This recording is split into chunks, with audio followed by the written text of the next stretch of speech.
Hello BookTube and happy Friday. Welcome to Friday Reads. Today is the 4th of October. Yes, it is October, everybody. Holy cow. I can't believe it, although the weather is totally October. I am in my warm woolly sweater. On Tuesday of this week, we had a heat wave, and it got all the way up to 37 degrees Celsius with the humidity. It was a warm day, really warm. I had the air conditioning on in the car coming home from work. And today, well, Thursday, the date that I'm actually filming this, driving home tonight, it was 9 degrees Celsius. So the temperature, like summer came and went, hey, I'm still here, remember me? No, now I'm gonna leave. I was just saying to somebody at work today, I gotta check the long range forecast for my trip in 2 weeks, because it's 2 weeks as of me filming this. I'm super stoked. So sorry, you guys are going to be hearing about it like over the next couple Friday reads. But anyway, yeah, so I got to check the long range forecast to see exactly how warm or cold it's going to be at Rhinebeck when I'm there in 2 weeks. I'm hoping it's not bad. Right now it's that really damp, chilly because it's been raining for a couple days, so that's really unpleasant. Anyway, we're not here to talk about the weather. We're here to talk about what I'm going to be reading and what I'm going to be crafting on over the weekend, because we had another knitting fail this weekend, you guys, but that's okay. I fixed it and I've got something else. So I'll get into that in just a second. Let's get into the reading first, because that's, I'm sure, what most of you are here for. So what am I going to be reading over this weekend? It's going to be a very quiet weekend, and I'll talk about that towards the end of the video. But I'm going to be reading another ARC book that I have, an advanced reader's copy that I have from NetGalley, and that is The Candy... Oops, holy, that's really bright. Hold the phone, you guys. Let's turn the brightness down on the old tablet. There we go. The Candy Cane Caper, and this is by Josie S. Kilpack. This is the first book, I think, in a cozy culinary mystery series. So this is a mystery series. Obviously, it's the first book. I've never read this author. The cover completely intrigued me when I saw it on NetGalley. So I decided to go ahead and pick it up and give it a try. I'm not sure. I can't remember if it's independently published or not. But I, of course, will report back to you guys once I finished it and let you know my final thoughts on it and all those things. So this will be like my third cozy mystery in the last little while. I'll explain more about that on my weekly update, my weekly reviews on Sunday, because in my weekly reviews coming up, there'll be 2 cozy mysteries. So yeah, I've been reading a bunch of these lately, and I'm totally fine with that. Oh, there'll probably be 3 actually. Now that I'm saying that, probably 3 of them. So yeah, so I'm super stoked about getting to this one. It's not terribly long. I think it's under 300 pages, so it should be really good, and I'm very much looking forward to it. The audiobook that I'm going to be listening to this weekend, I cannot wait, is going to be Life and Other Inconveniences by the great Kristen Higgins. I cannot wait for this one.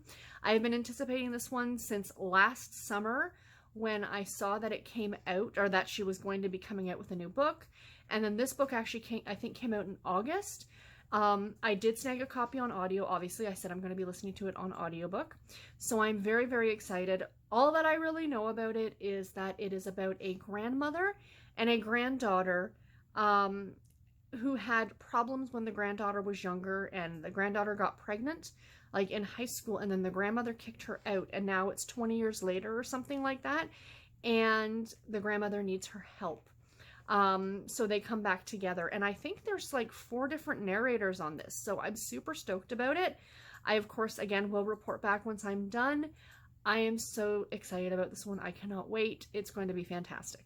And then I have 2 other books that I am going to be reading this weekend. I'm reading a lot of multiple books. I'm channeling Shannon over at Shannon Riddler. I will never get up to her. She's got, like, on average, sometimes like anywhere between like 15 and 20 books on the go at a single time. I can't do that, but I can read multiple books at once. But the first one, of course, is our group read for the book club. And thank you guys all so much for the overwhelming, like, excitedness at the book club. I am super stoked. Lindsay did contact me. We are going to have a live show. We're still discussing. We're going to figure out when. It's probably going to end up being a Saturday, either the last Saturday in October, so like the 26th, or the first Saturday in November, depending. So I don't know. We'll see. I guess let me know, you guys. do you want to wait till November until, you know, so we've all had a chance to finish the books or book or whatever it is that you're going to read? But I am reading both of the books that are picked for the book club. And the first one is The Cottage on Pumpkin and Vine. And this is an anthology. And as I was saying, I really want the book club to kind of focus on anthologies because I think they're a lot of fun. Plus, I think they're also a bit easier to read for a book club that runs over the course of an entire month, because you can read each story individually and not feel like you, what happened back at the very beginning? You know, like that kind of thing. So this is by Kate Angel, Jennifer Dawson, and Charlene Lovelace. Now, I've heard from a few of my viewers who have read this, or one of my viewers that have read this, and they're like, it was a lot spicier than they anticipated. And I'm like, oh, and then I started reading it, and like on the first page of the book, where are we going here? Yeah, the F-bomb is dropped on the first page. So that's really the only swearing that I've gotten to so far. I'm already about almost 50 pages through this already.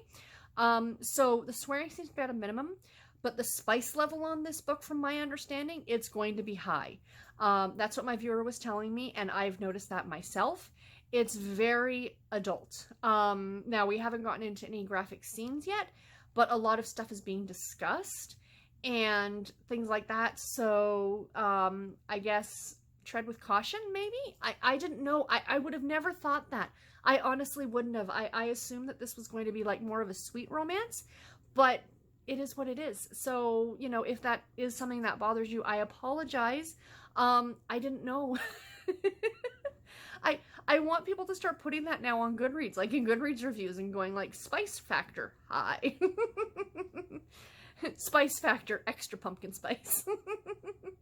So yeah, but so far I'm enjoying it. I'm only on the first story, and it seems like it is a enemies to lovers story. Two people who don't particularly care for each other, but they've lived in the same small town together their whole life. They don't think they have anything in common, and then they find out they kind of have things in common. So yeah, I'll talk, of course, more about this as the weeks go on. But so far I'm enjoying it, and like I said, at the end of the month or in the first weekend of November, something like that, Lindsay and I are going to do a live feed. And I know Bree, over at Bree Hill, she talked about wanting to join in too. So I don't know if she'd be up to doing the live show with Lindsay and I. I don't know if Lindsay wants to have another person. You know, we'll discuss amongst ourselves and let you guys know. But yeah, enjoying this so far. In the last book, speaking of upping the spice factor, I am reading my next 40 Years of Harlequin project book. For the month of September, I had amalgamated these into my regular TBR, so I'd be reading them like on their own. And I thought that that would be easier, instead of reading, you know, a little bit every day and finishing one of these in a week. But I've realized that I really like doing it that way, so I've gone back to that now. So I started this a couple days ago, and I'm already, I think, 70 pages through this already? Yeah, about 70 pages. And this is Tempting the Best Man by Tanya Michaels. This is another enemies to lovers story, I'd say. Definitely enemies to lovers story based on that cover. So this is about two people who knew each other when they were in college, and they didn't particularly get along. They had a class together, and he's very straight-laced. He's, you know, it was all about school and what he was doing and what have you. And she was there to learn too. Like, you're in college/university, but she was a bit more of a wild child. Tattoo with purple hair, and, you know, I love that that's how people, like authors, when is this? 2017, that tattoos and colored hair make you a wild person. So clearly I am definitely a wild child at heart. Tattooed, and yes, I do color my hair, and I need to again.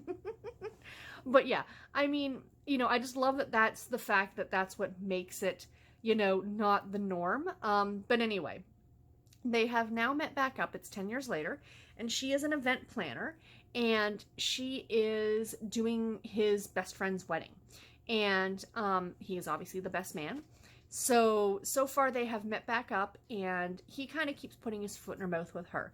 And when he first meets up with her, she is she is waitressing at the bachelor party, because she's like full service. Like, she's doing like the wedding and the bachelor party and the bachelorette party and all the things. So one of her waitresses called in sick, so she has come in to waitress. And when he sees her and realizes who she is, he kind of sticks his foot in his mouth. He's like, oh, so you're like just a bartender or just a waitress? And she's like, no, like, I kind of run the whole thing, kind of an idea, right? So they don't get off to the best foot, or they don't get off on the best foot, I guess you would say. And now they're just kind of meeting back up again. And yeah, so far I'm really liking it. I'm sure I've read this author before. You guys know I've mentioned this before. The Blaze novels were my favorite, and I'm still upset that they got rid of this line and they brought in the Dare line. The Dare line's okay. It's not great, but what I find with the Dare line is that they tend to be darker stories. More like, even though they're more erotic, which the Blaze were, they tend to delve more into the 50 Shades of Grey kind of area, whereas these just tend to be like really cute stories but extra spicy. Does that make sense? There was a difference between them, and I prefer these over the Dare novels. But anyway, that's that. So yeah, so that is what I plan on reading over the weekend. So into my knitting fiasco. So I was knitting away on my sweater. If you guys know, I've mentioned my trip, and you know, I was trying to knit an entire sweater in 3 weeks, and it's not going to happen because I recorded last Thursday, and I think I mentioned it when I was showing you guys my sweater. I'm like, yeah, it might look a little bit small, but it's going to stretch out. Well, when I finished recording and I was editing, I'm like, it does kind of look a little small. So I counted my stitches, you guys. I knit the wrong size. I start knitting everything like 3 or 4 times, and then I finally get it right. So really bummed with myself. I ended up having to tear all that out because I couldn't correct it at that point. It needed to be the next size up. It wasn't a huge difference, but the sweater is meant, let me put it this way. I could have worn it and it would have fit me in the size that I was knitting, but the sweater is meant to be worn baggier. That's the look. That's what you're going for. And I thought about it, and I kind of went back and forth on it. I'm like, do I keep going with what I'm doing? And I'm like, no, because the yarn, and I think I mentioned this last week too, the yarn isn't exceptionally soft. So you want something that's a bit bulkier, not bulkier, but bigger, that you can layer. And it's a layering piece, essentially. So I ended up ripping the whole thing out and casting it back on. So on Saturday night, so this is how far I got, you guys. It's so sad. So yeah, I've just really cast it back on again, and I'm still increasing for the sleeves and all that stuff, but you know, I'm still going to love it and I still want it. So I was talking with my friends, and I'm just like, I'm not going to get this done, and I'm super bummed that I'm not going to have a knitted item for the festival, because I've always had a sweater. Every year that I've gone, I've had a new sweater. So even the one year that I totally messed up on my pumpkin ale, I still took it and wore it, even though it was way extra big because I stretched the bejesus out of it. So the way I look at this, I'm going to have a sweater for the winter. I'll have a new sweater for this winter, so that's okay. So I was kind of bummed about it, right? But I'm like, you know what? If I'm going to knit something, I want to really love it, right? So I was talking with my friends, and we were talking about, because every year that we go, we cast on new socks when we get to Rhinebeck, or when the vacation kind of starts. So for me, it'll probably be Thursday night. And my friend Brandy just released a brand new sock pattern called Cauldron Bubble, I think it is. I'll link it in the description box below. It's a paid-for pattern, totally worth it, very reasonably priced. It's got pretty cabling up the sides that's meant to look like cauldrons, so very Halloween-y. So I was stash diving, as we call it. I was looking through my stash on the yarn that I have so I could find something to knit these socks with when I go away. So just as a little prelude, I'll just show you guys because I'm talking about it. This is the yarn that I picked. This is a sock blank. So when I start knitting this, I actually pull and it unravels, so you don't have to wind it into a ball. Isn't that neat? So I don't want to take it out of here because it looks so pretty and it's going to be so easy for me to carry around. And this is by a company called Night Owl Fibers. She is adorable. She's from Texas. She's young. She was still in high school when she started her yarn business. So I will leave a link to her shop on, I think she's on Etsy, in the description box below. And the colorway of this is called Smashing Pumpkins. Perfect for Halloween, right? So anyway, as I was looking for this, I came across a skein of yarn that I bought in Chicago when I went to Stitches Midwest 2 years ago, I think it was. And I'm like, oh my gosh, this needs to become something. So I decided to knit myself a hat. So instead of having a new sweater at Rhinebeck this year, I am going to have a hat. And that's fine. I'm going to wear my old sweater, or one of the sweaters I've already knit, my brown one, which is called the Campside Cardi. And then I'm going to have this hat. Look at that yarn, you guys. Can you see the patterning in the hat? Isn't that pretty? So it's a really subtle pattern. The pattern, or the pattern is called why am I drawing a blank? Candle flame, or candle flame, candlelight. I will leave it linked. Candle flame hat, and this is by Alicia Plummer. I'll leave this linked below as well, you guys. It's a paid for pattern. But look at the yarn. Is that not perfect for fall with a dark brown cardigan? It's going to look awesome. So yeah, this is really easy to knit. Like, this is what I've knit since Saturday. I will definitely have this done before I go on my trip. As I always show you guys the bags. Look at the bags. This was from the Suburban Stitcher. This was like, I think she made like 25 of these and that was it. She designed the fabric herself and she only sold 25 of them, and I was so super lucky to get one. This is like my most favorite bag. So this will actually be coming to the festival with me because the yarn is going to live in this bag too. But the yarn, this is by a company called Brew City Yarns. And I don't think they have an online presence anymore. I think you can only buy out of their store, unfortunately. But the colorway of this is called PSL, Pumpkin Spice Latte. So, I mean, it's perfect, right? So, yeah. So, that is going to be my Rhinebeck project. I am actually hoping I will have this done by next week. And my friend Brandy, who's meeting me in Buffalo, she's flying in, she has a pom-pom that is like an off-white color. So we're going to stick the pom-pom, and I'm going to have a pom-pom because and it's a fuzzy, like one of those like fake fur pom-poms. It's going to be awesome. So the next things I've been working on, I've been listening to my audiobooks lately at lunch when at work. I've been sitting and listening to my audiobooks and knitting on my sock because I want to get these socks done before I go so I can cast on my new socks. So I have put the heel in on the second sock. So these are my gingerbread waffle socks. Gingerbread waffles with icing is what I'm calling these. The pattern that I'm using is called the Blueberry Waffle pattern, and it's free. It's a free pattern on Ravelry, and the yarn is called Gingerbread with Icing. So that's why I named them that. But it's a Christmas colorway. So there's where I was weeks and weeks ago when I showed you guys last. So yeah, like I said, I've put in the heel. I'm working on the leg. I should have no problem getting these done in 2 weeks, especially since I'm knitting on them at lunch now. And last but not least, the last thing that I want to get done before I go away, so I've got 3 things to finish: the hat, the socks, and of course, the little baby cardigan for my person that I work with.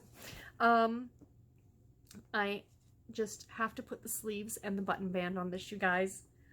Oh, look at how cute it is. It's so tiny. So yeah, so there's the sweater. I'll hold it up this way so you can see the back of it. So yeah, so there it is. This free pattern. It's called the Baby Sophisticate. I will leave it linked below. The little edging on the bottom. I've got to trim. I don't know what happened with the yarn there. That bugs me when something does that. When a piece like sticks out like that. You see that? I have to fix that. I know it's not going to be perfect because it's handmade, but I want it to be close to perfect. But yeah, that's going to drive me bonkers now. I'm going to have to weave that in or something like that. I think the yarn just kind of stretched. So, because it's really, really, like, it's ridiculously stretchy, this yarn. So, yeah. So, there we go. So, hopefully, by the time I show you guys next Friday, we will have sleeves on here. So, yay. I have no plans at all for the weekend. I am not going to bingo. I know I've said that before on weekends, and you're like, and then I end up going. But no. I have no plans because I'm saving my monies for my trip. I probably won't be going again until after I get back from Rhinebeck. And, our schedule's changing again. Garrett was not doing so good on nights. He did nights before and he never had a problem, but for some reason, all of a sudden his body's just like, no. You know, he couldn't sleep. He was having, you know, stomach problems and he was off work. Like I was saying, he was sick. So I think that all constituted to the fact that he was on night shift. And he agreed. So he went into work and he just said, like, listen, I'm just going to try and talk to them and see. And he mentioned it, I guess, to one of the union guys. And they're like, yeah, we've heard this before. Like, it happens. You think you can do nights or you've done nights before. Then all of a sudden you're just like, nope, my body can't do it anymore. So they were super, super good to him. And so he talked to them on Tuesday when he went into work. Today is Thursday. He's off today. Tomorrow he starts back on second shift. So he does the 3 to 11 again. So yay. He slept this afternoon for a bit, but he's going to try and keep himself awake so he can switch back over to afternoons. But I think this is going to be so much better. Living in a building, it's really difficult to do a night shift. because you've got people coming in and out of the building, and you're not going to fault them for that because people are living their lives. You know what I mean? Most of the population is out during the day. We've got a park literally right in front of our apartment. So the kids are out there, and you've got once a week, you've got the people doing the lawn maintenance. Once a week, you've got them doing the garbage. It's not a quiet enough situation if you lived in your own home in a smaller area where you didn't have as much of that stuff, it'd be a little bit different, but it's difficult in an apartment. So anyway, so that's kind of the big news that happened. My mom and dad, I mentioned last week, or I mentioned in my vlog, that my dad was sick. My dad and my mom are sick. They both have bronchitis, of all things. My nephew gave it to them because kids are nothing but little germ factories. Adorable little germ factories, but little germ factories nonetheless. But they're both on the mend now. They both went and saw the doctor. They're both on penicillin and on puffers. So they're feeling much, much better. And their wedding anniversary was on Wednesday. 43 years for my parents. Isn't that cool? You don't hear it very often, right? It's always nice. But anyway, so this video has been super long, as usual. No, you guys don't mind when I ramble, right? But yeah, so videos coming up this week, because I do like mentioning that.